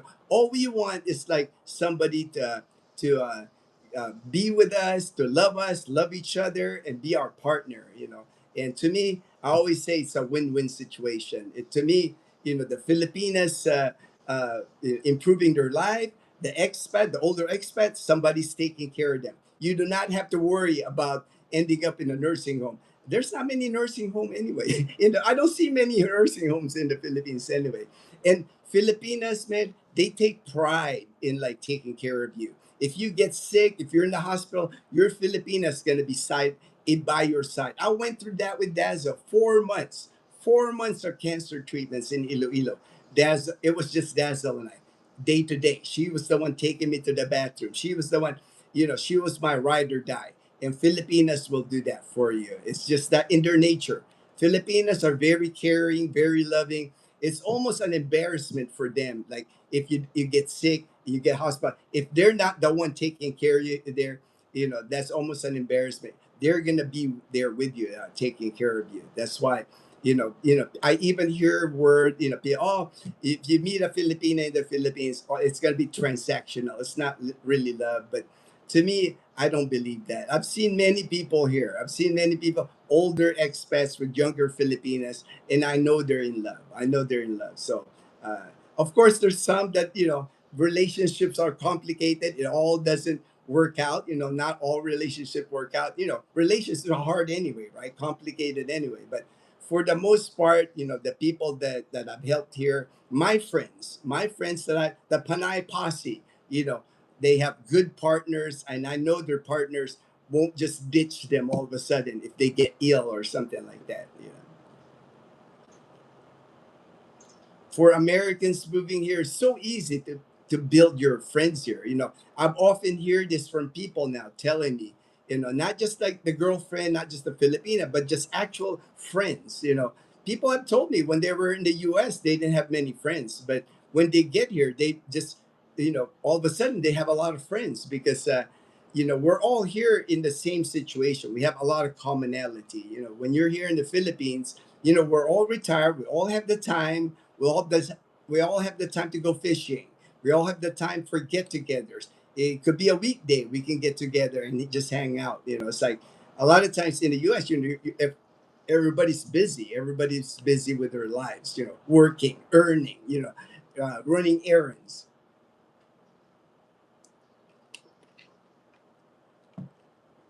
Let me go back here because I know I have a bunch of comments. I have a bunch of comments here. I have to catch up on the comments here. Oh, I do have a lot of comments here, man. Woo. Let me get it back here. All right here. I think I ended up here. Rock. Please subscribe and watch the video. Thank you, Rock. Thank you. Emilio, $2,000 can only afford to rent a room. Yeah, I know in the U.S., right? In the U.S., I know Emilio. $2,000 is like rent for some people. Morning, Kuya Gino. Just checking in quick. All right, Jokano, Jokano. Got some of my boys here. All right. Get through that things, man. Jokano here is trying to like get rid of stuff. He's getting rid of his stuff. That way he can come to be part of the Panay posse. Get her done. Get her done. Get her done, Joe. Get her done. Hoping to get things wrapped up here to stop. Exactly, exactly. Just take your time, Joe. The thing with getting rid of your stuff, you don't realize how much stuff you have until you're trying to get rid of it. You're going like, dang, I got so much stuff. But slowly, one step at a time. Take your time. Don't get stressed about, if you're overwhelmed, but oh dang, I got to get rid of this. Take your time, one step at a time. One step at a time. Gino and I are in good health, stay in shape, are well. Amen. Amen, Sal. That's why I walk every day. Twice a day, sometimes I walk every. I do push ups, I do sit ups. You know, I watch my health. I'm drinking green tea now instead of coffee. Just everything I can to stay healthy. Man, Merle was so impressed with me, Sal. Merle was like, he's here coming from California. He's from San Diego, so Merle, you can tell he works out. But man, for 2 days we hanged out. Man, I was walking Merle all over Boracay. Merle was going, "Dang, Kuya, do you ever get tired?" He goes, "Do you ever get tired of walking?" Man, we must have walked like 20 kilometers in 2 days, like all over Boracay, because I don't like taking the e-trikes, man. If I everything to me is like, oh, this is not far, man. But Merle was like, dang, it's hot in the bed. He's sweating. He's sweating. Uh, but that's one thing you'll do here when you live here in the Philippines. You'll end up walking more. I know JP. I know JP Calibo. He walks all the time in Calibo. Mel from Atlanta, same thing. He's like a walking machine in Calibo, man. He rarely rides a tricycle. He's walking everywhere in Calibo. Yokano, my SSI should be close to average, and even by retiring 62 yeah, like Joe, right? It's like Joe already applied. He already did the application, because you can apply 3 months before you start your social security. So Joe already applied. So this next 3 months he's just getting rid of stuff so he can get on that plane and join us here in the Panay Posse, hoping to live about half that after get yeah, it can be done. I mean, many people, many like us, if you're getting 1700, Joe, once you get established, of course, the first 3 months, 4 months, there's more expenses because you're trying to get your place comfortable to where the setting you want. But once you get established here, you can get on a budget. Trust me, Joe. Uh, Minimum you're gonna be with that 1700. You're gonna save $500 a month, because I did. The first 3 months I was here, I realized, man, I could save $500 of my pension every month and still live good. And now it's continued the 15 years. I've never had a month here where I didn't save any money. So to me, it's just been a blessing to be able to retire and still save in retirement and still have a good life. You guys see me. It's not like I'm budgeting all the time. We do hit Baraka. We do eat good food in Baraka. We go to restaurants. We eat at restaurants here. Even $4,000 a month here is struggling. You did the best this year. I know, Emilio. It's like that's why I told Merle. Merle's the same way. He's like 55. I told, man, you did it right, man. Just fund your. Merle's got enough saved up, enough. Whatever he's the financial planning, he'll just fund his retirement. He's not the first one I've met here in the Philippines like that. Around age 55, waiting till Social Security at 62, 7 years. They're just funding their retirement here. My friend Robbie, the same thing. He's in Moalboal, Cebu. Met a Filipina, engaged to a Filipina. She's a school teacher here. It's like, but his life, from 3 years ago when I met Robbie, we would like video chat. His life is so much better now. When he was in Rhode Island, he was telling me, man, when he was in he's my age. We're about the same. I think he's ahead of me. He's 60, I'm 59. But when he was in Rhode Island, he was saying it's almost impossible to date. And, once you're like 55 years old in the United States, Robbie was saying it's almost impossible unless you got a lot of money. It's like it's all about the money in the US. Girls aren't gonna date you, when you're 55 and you don't have a lot. Even if you have a nice car, even if you have your own place, that's not enough. Not enough in the US.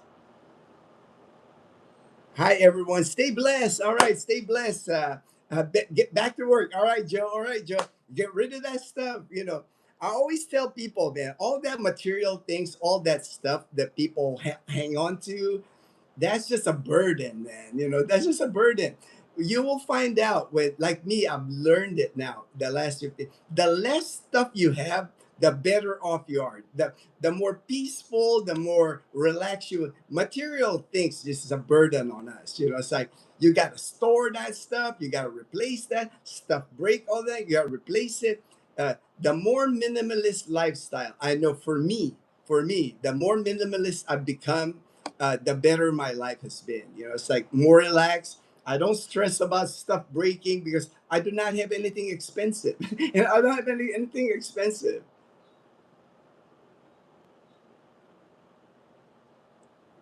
Sal, long live Patrick. Inspiring at 80. I know, right, Sal? Right? It's like it never too late for an adventure. And for me, when Patrick and I were sitting down, we were talking about it. Like the thing that resonated to me, that's why I did this topic, is that he just wanted to age gracefully, and he just wanted to age with dignity. And to me, what's wrong with that? I know people, well, 80, you're going to the Philippines, you're crazy. There's terrible medical care there. How are you going to survive in the Philippines? Well, for the first month he's been here, all I see is Patrick smiling all the time and hanging out with Sparrow, my good friend Sparrow. He's hanging out with other expats, Filipinos. He's talking about going fishing. That's what I see. That instead of in America where he was living for the past 3 years in his car. Man, come on, right? Come on, it doesn't even compare. That's why he said he just he understands how old he is. He understands that he might not have many years left, but he just want to age gracefully. Good AM, Joe from Fortune. Where do you plan to settle, Joe? He's coming to Aklan, man. He's gonna be the part of the Panay Posse. He's kind of eyeballing the Altabas area because he likes to be up in the mountain. He kind of likes the lifestyle of James and Karen, kind of like homesteading up in the mountains. That's what Joe is like targeting when he gets here. I'm staying with Gino when I. Hey, come on over, Sal. Come on over, man. There's some for sale. There's some for sale here in our community, man. Or rent, just rent. There's some places here for rent, man. Good decision. Save that money. Haha. Yeah, right. It's like that's the thing. It's like I keep harping to people when I start talking to people, man. Just the cost of housing will save you so much here. You know, I always tell people rent. Just rent in the Philippines at least for 1 year. Just rent here.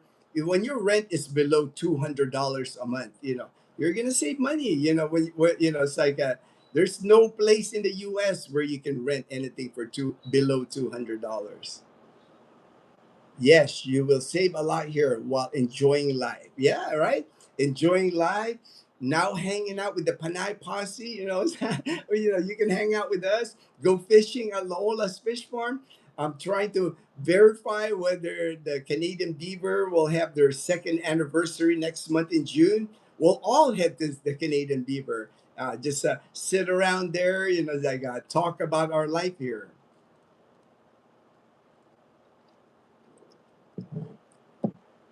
100% waiting my wife to retire. Awesome. Awesome, Sal.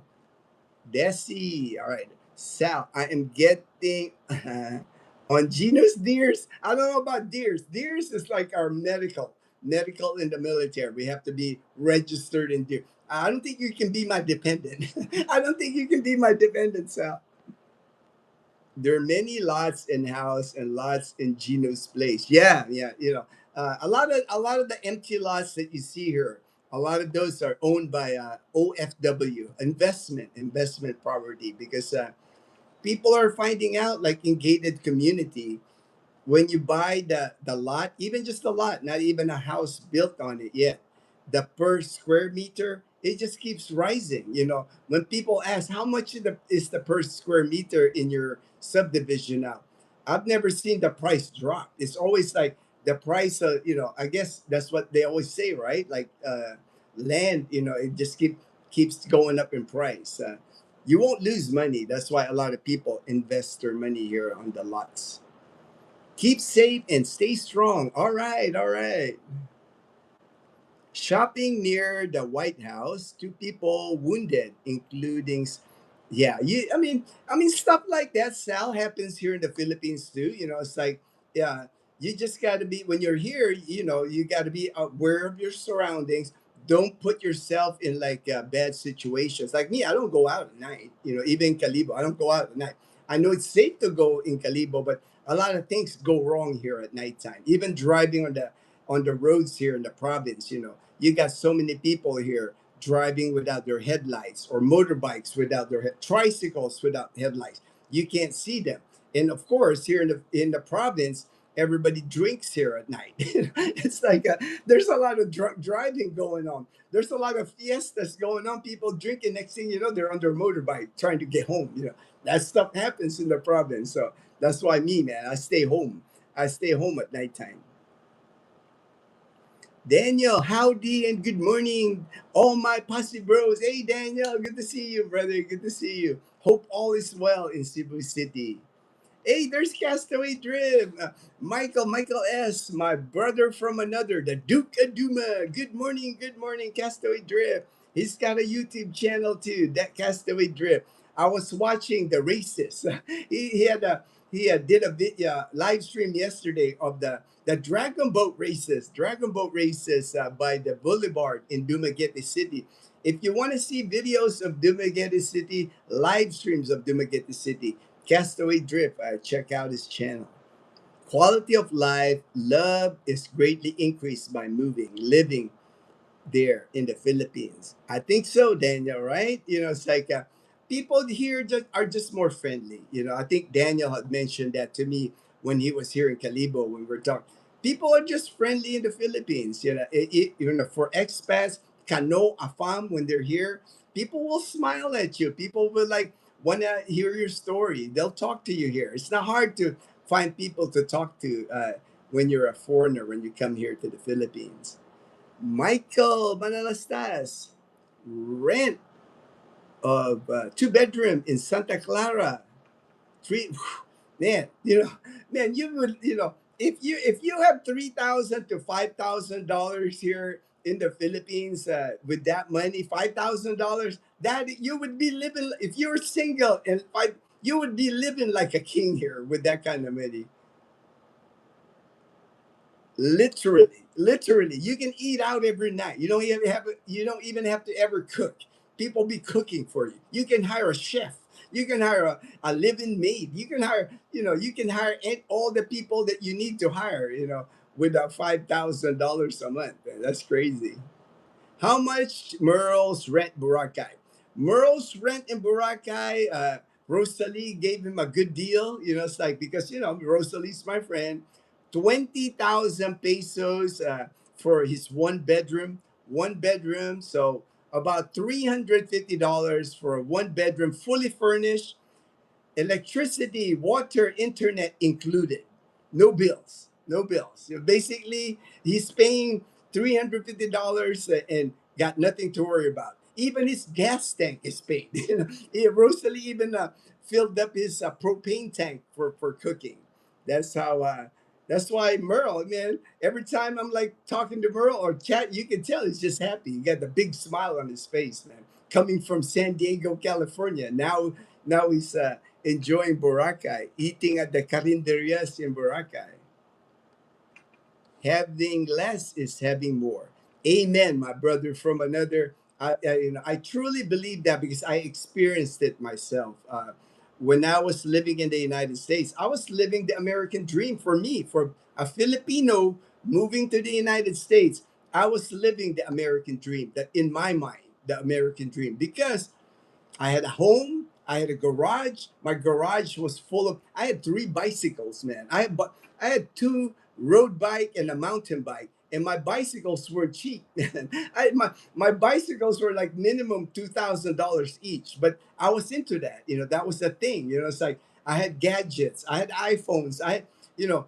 I was living in the U.S. I had a military pension. I had a good paying job at St. Mary's Hospital. So to me, I thought that was the American dream. I thought, man, I made it. Man, I'm vacation in Vegas. I'm vacation in Cancun. I had friends. We would watch sports. Sporting events. to me, I was like thinking in my mind, I was like living the dream, like living the dream in the US. But all that never, I wasn't sad, but I wasn't also like, it didn't feel like I was like, I knew I had a good life. I was blessed, I was lucky enough to leave the Philippines. That's not hard. That's almost impossible, right? For a Filipino as a kid, my mom was like blessed me enough to take me to the United States. We had the means to go to the United States, and then I built a life in the US. But I was still missing something. That's why I came here to the Philippines, because uh, there I even with all that, all the material things I had, there's stress involved with that. I had to keep my job. There was times during my job at St. Mary's Hospital where I couldn't say what's on my mind because I was afraid to get fired. It's like, you can't like talk to your boss and tell, I don't think we should, you're just like, almost like the same in the military where you got to follow orders.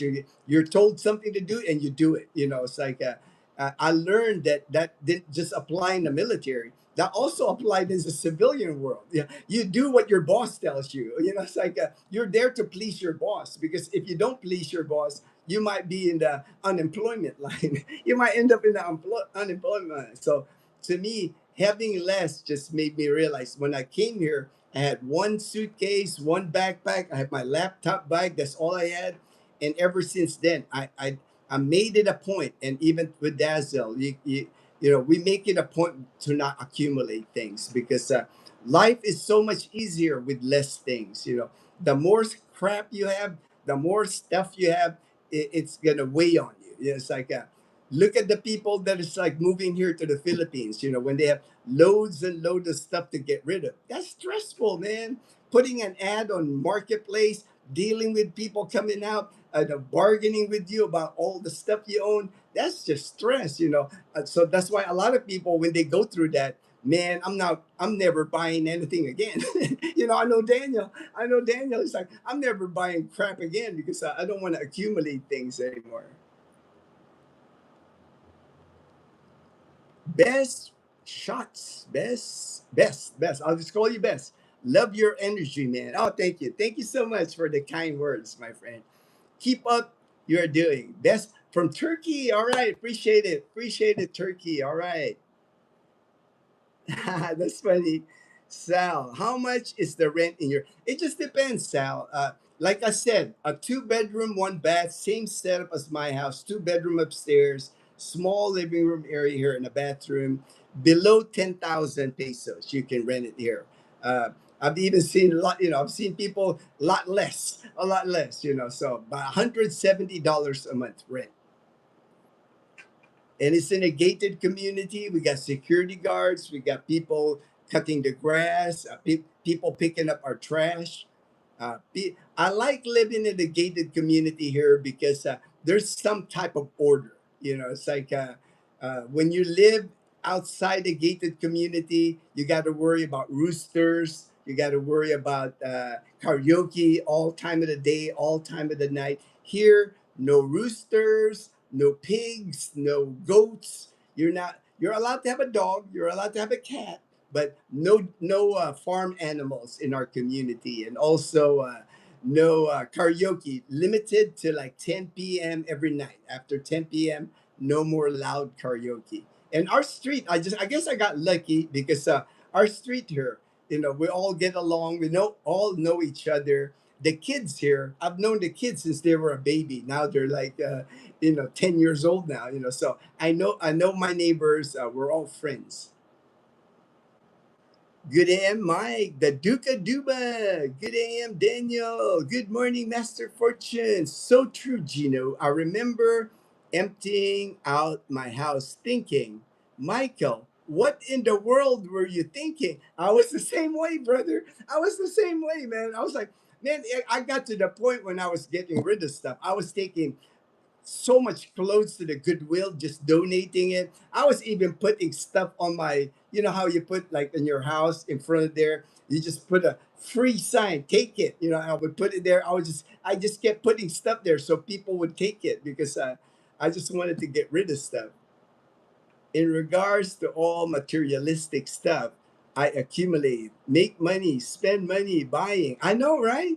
You know, in the military, for us, Michael, a lot of times we move several times, right? And for the military, a lot of us, we go these boxes when we move to one assignment, one military base to another military base.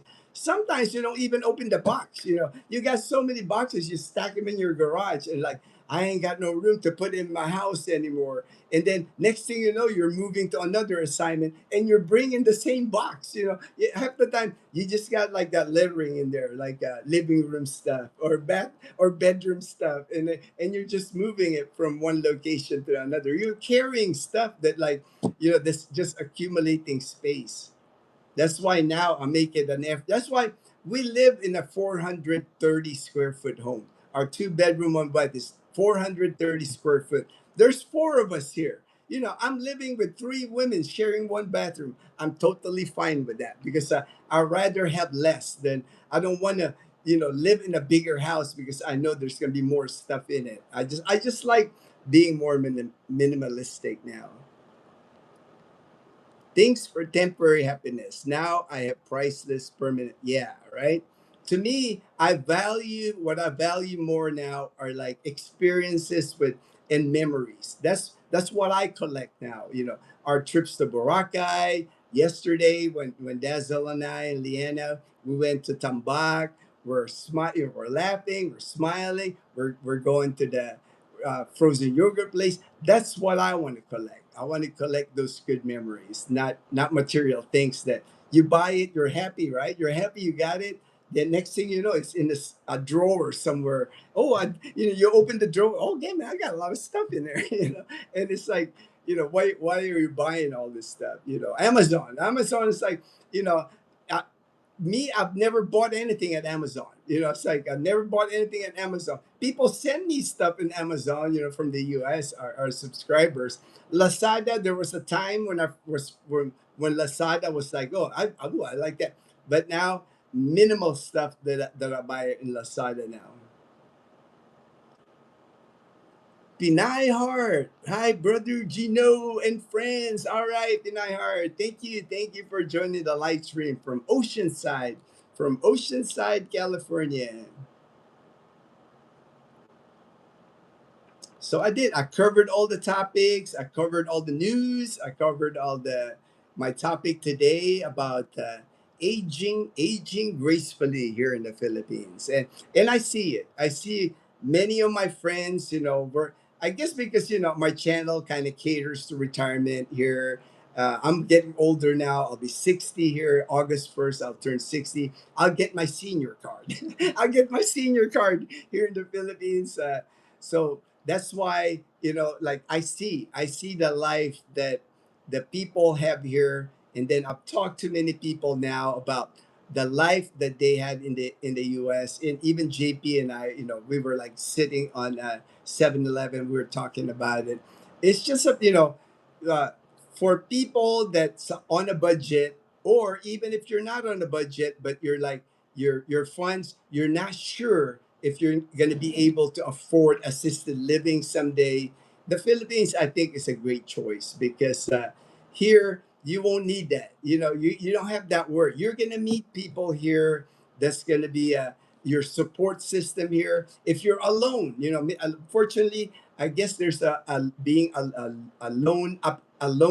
epidemic in the United States. Many people, as they age in the United States, become alone. That's why you see a lot of homelessness, right? You see a lot of homelessness in the U.S. And even the people that they're relegated to living like the van life. Like my friend Patrick, he said he was doing that van life thing for 3 years. He said, man, he told me, when you're like in your 70s, he said, living in a vehicle is not that comfortable. It's hard, right? And the cold temperatures that he had to sleep in his vehicles. That's why he said he rather come here. Here, he's got good sunshine. He's around friendly people. You're always gonna have people to hang out here. That's the one thing about the Philippines. And if you meet the locals, it's not hard. people got time. People got time here. If you tell people here, hey, let's hang out at the bike stop. Let's have burgers or have a beer. People will show up. People will hang out with you here. People got time here. You know, a lot of times too much time. A lot of times, too much time for people here. My health is my happiness here in the Philippines. Amen. Amen, my brother. Meeting familiar and new locals daily, I simply feel special and loved here. I'm a part of an amazing community, and that's what it's all about. Uh, I'm glad you mentioned that, Michael, because that's what Patrick, that's another thing. He mentioned about aging gracefully, aging with dignity. Another thing that Patrick told me is he feels like he's part of a community, he can go at any time to the bike stop. That's a popular hangout for expats here at Sunset. Guaranteed there's going to be a couple of expats there in the same age, like a senior group, and even Filipinos, local Filipinos that like my friend Sparrow. You got the Panay posse. I gave him a Panay posse hat. I told him, man, next time we got to get together, you got to attend our get together. You immediately have a community. But that's getting harder and harder to find in America, which I'm told. The older you get in America, as a senior citizen in America, unless you have money, a lot of times you're kind of like pushed away. You're not respected, right? That's the other thing. You're not respected anymore. Here in the Philippines, when you're older, like Patrick, everybody calls him uncle. The Filipinos, Uncle Patrick. Everybody, everybody respects you.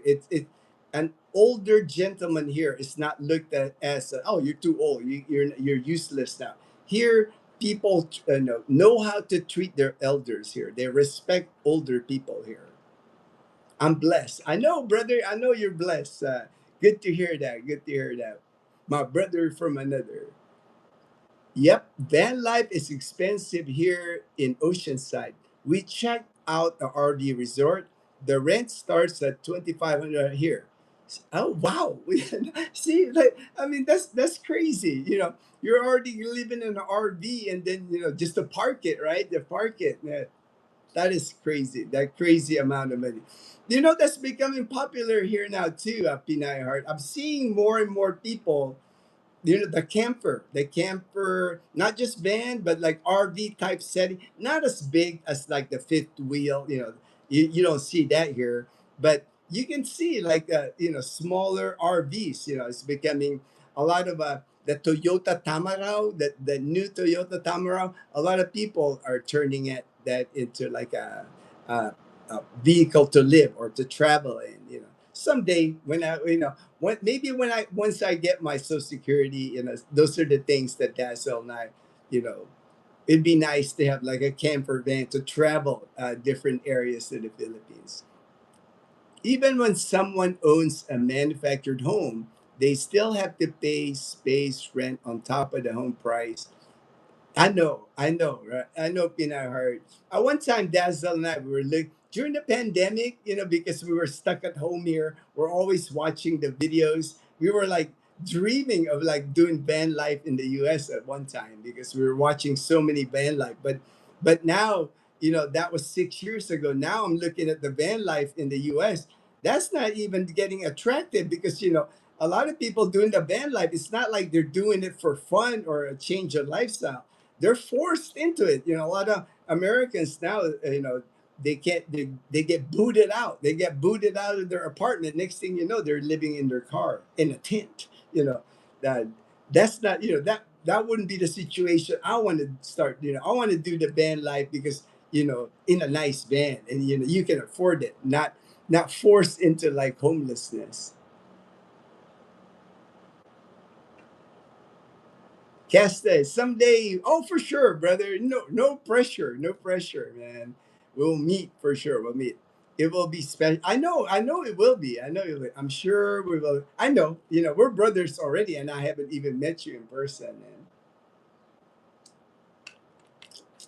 we're like kindred spirits, man. We know. Uh, that the life that we have now here in the Philippines. and how much we are blessed here. Good AM, Pinahard. Hi, Kuya Fortune from Pinahard. Best. You are talking about respect. How about the new great generation in the PH? Did they get affected by the internet?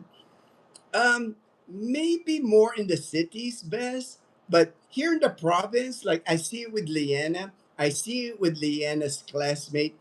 That's why if I was raising a kid in the Philippines, I recommend the province instead of the cities, because in the cities here, if you're Metro Manila, Cebu City, big cities, a lot of times those kids, they're always like in front of a computer or gadgets. There's not a lot of like here in my neighborhood at Sunset, the kids are outside playing. They're on skateboards. They're on bicycles. They're running around here. Hey, Kuya Gino, Tito, they're all calling me Tito. Kuya Gino, I'm riding my bicycle with them. That's what the provincial lifestyle, uh, kids here know how to fish. They know how to gut a fish. In the cities, they're not exposed to that. A lot of times in the cities here in the Philippines, like I know in Metro Manila, a lot of kids there are growing up in condominiums. They might get a playground at the mall, maybe, a park, maybe, but a lot of times they're in that concrete jungle. They're not experiencing things like here in the province, like climbing a mango tree here to pick up mango, kind of things. Playing with kites, playing, just the normal things I grew up. When I grew up here in the Philippines in the 70s, I think, that's why I love the province. I love the way Panay Island, the people here, even the youth here in the province is such a difference from like what I saw and what I when I see when I go to the city, because the cities here in the Philippines is just a different animal compared to the province. Because when you're in Metro Manila, when you're in Cebu City, when you're in a big city in the Philippines, you're worried about getting pickpocketed. You're worried about your backpack getting stolen, your cell phone getting snatched. It's a different vibe. And when you're a kid growing in that environment, you're almost kind of like me. I grew up in that environment in Metro Manila till I was 12. So I'm street smart in a sense. I'm street smart, but it takes away some of your youth, man. It takes away some of your innocence. It takes away some of your innocence. Here in the province, man, kids play on the beach, make sandcastles, play in dirt. You just can't do that in the city. You just can't do that in the city, unfortunately. You're exposed to like the crime in the city. You're exposed to parents are always telling you be careful. Don't let your bike get stolen, or your skateboard, don't lose whereas here, man, when I ride my bicycle, the kids in my neighborhood, their bikes are like laying on the ground on their backyard before they go in, or in the street they'll park it and nobody will touch it. That's why I like it.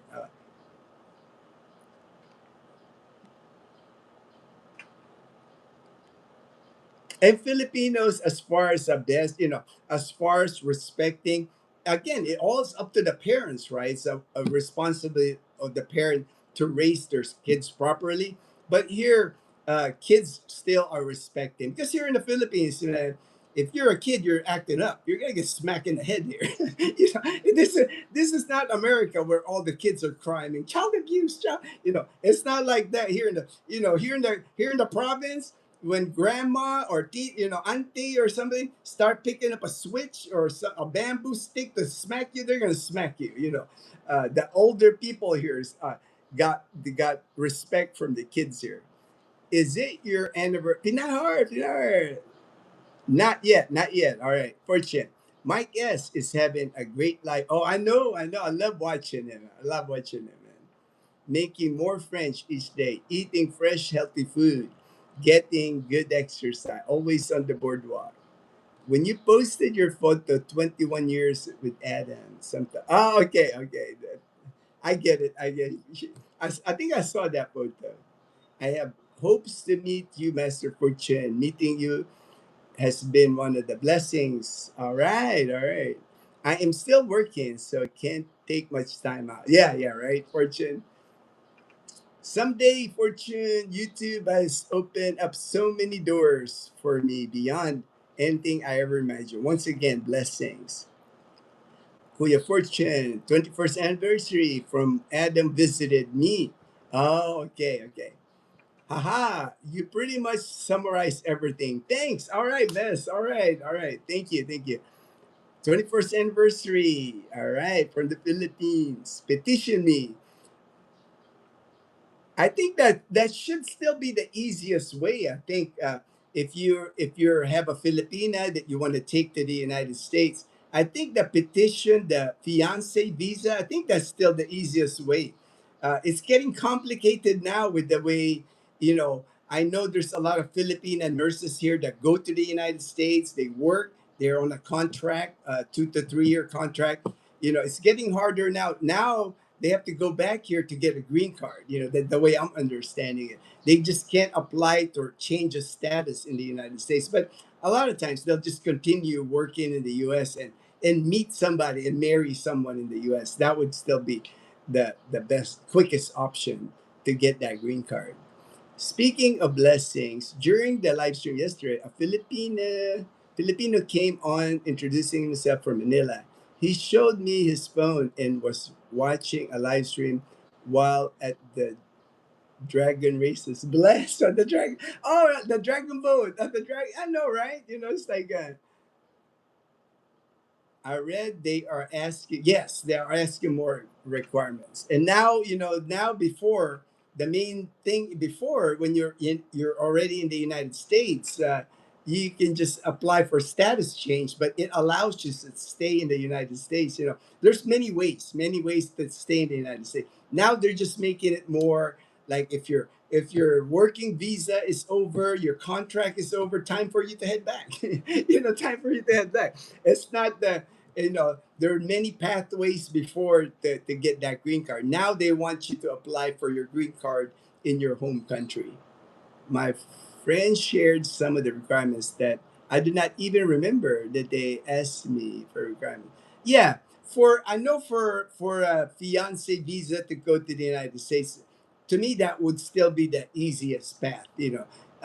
I'm sure if you have to apply for a green card here in the Philippines to go to the United States, even though if you were in the United States, you came back here, apply for a green card.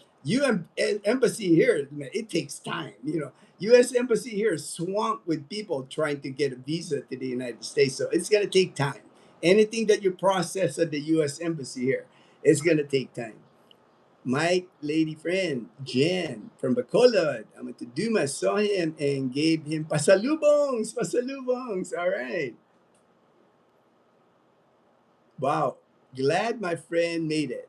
She was working here and she met her husband. Yes, Fortune, I could not believe she found me and did that. All right, that's awesome. Get that pasalubong. Get that pasalubong. My God, that's all right. Okay, I'm going to end the live stream here. I'm at the 2 hour mark. Thank you so much, everyone, for joining the live stream. I saw macaroons. Ooh, macaroon. I like macaroons. Got that the coconut on it. I like that. No, I like macaroons. I like that Napoleons. I like that from Bacolod also, man. Those are good. Mercy, I think Merci, the brand Pasaluba Mercy Napoleon. I like that. God bless. All right, God bless my brother from another. God bless. Yeah, macaroons. I know, right? Yeah, macaroons. Napoleons. Yeah, man, those are delicious, man. I like the cream on top and then kind of crunchy, kind of little nice crunch to it. Yes, she spoiled me. Yeah, she spoiled me. All right. Thanks, Brother G. Thanks, my sister Pinay Heart in Oceanside, California. All right. Take care, everyone. Good morning, good afternoon, good evening, wherever you are. And everyone stay blessed. Stay blessed.